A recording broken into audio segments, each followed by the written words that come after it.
சமணம் பௌத்தம் மதங்கள் நிறைந்து காணப்பட்ட பகுதியாக நாகப்பட்டினம் மாவட்டம் அமைகிறது.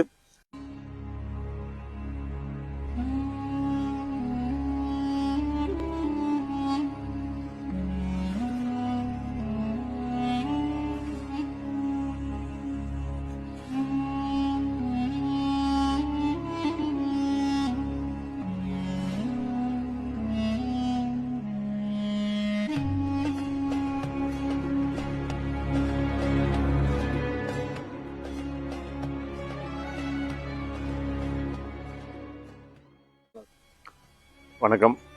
நாகப்பட்டினம் மாவட்டம் என்பது புத்த மதத்திற்கான அடையாளங்கள் நிறைந்த மாவட்டமாக அறியப்படுகிறது.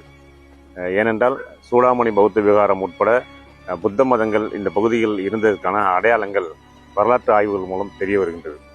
அதே போல புத்தர் சிலைகள் நாகை மாவட்டத்தில் நிறைந்து காணப்படுகிறது. இப்போது புஷ்பவனம், தலையாமலை பஞ்சாயத்தில் இருக்க கீராந்தி, புத்தர்மங்கலம், கீழ்வேலூர் பக்கத்தில் இருக்க புத்தர்மங்கலம் உள்ளிட்ட இடங்களில் புத்தர் சிலைகள் நமக்கு கிடைக்கிறது. புத்த மதங்கள் இருந்ததற்கான அடையாளமாக நாகப்பட்டினம் மாவட்டத்தில் இருக்கிற பல ஊராட்சிகளின் பெயர்கள் புத்த மதத்தின் அடையாளத்தின் விளக்கமாக அறியப்படுகிறது. ஏனென்றால் பல ஊர்களின் பெயர்கள் புத்த மதத்தின் அடிப்படையிலே இருக்கிறது. அதே போல புத்த சிலைகளும்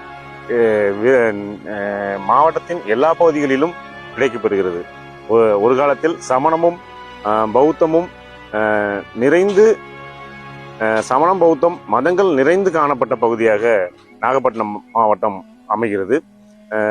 நீங்க நாகப்பட்டினம் நாகர்கோயில் என்கிற அந்த நாகர் என்கிறது ஆதி பௌத்தர்களையே குறிக்கிறது. அந்த வகையில் நாகப்பட்டினம் மாவட்டமானது சமணமும் பௌத்தமும் தழைத்தோங்கிய பகுதியாக இருந்திருக்கிறது என்பது வரலாற்றில் தெரிய வருகிறது. நாகப்பட்டினம் மாவட்டத்தில் தென்படுகிற பல புத்தர் சிலைகள் தற்போது உள்ளூர் தெய்வங்கள் அல்லது நாட்டார் தெய்வங்கள் முறையில் வணங்க மக்கள்கள் அந்தந்த பகுதிகளில் அந்தந்த பழக்க வழக்கத்தின் அடிப்படையில் அந்த புத்தர் சிலைகளை வணங்கி வருகிறார்கள். புத்த மத வழிபாடு அதன் அடிப்படையில் அந்த சிலைகளில் வழிபாடு அல்லாமல் ஒரு உள்ளூர் வழக்கத்தின்படி நாட்டார் தெய்வங்களின் முறைகள் எப்படி வணங்குவார்களோ அதே போன்று இங்குள்ள மக்கள் அந்தந்த தெய்வங்களையும் வணங்கி வருகிறார்கள் குறிப்பிடத்தக்கது.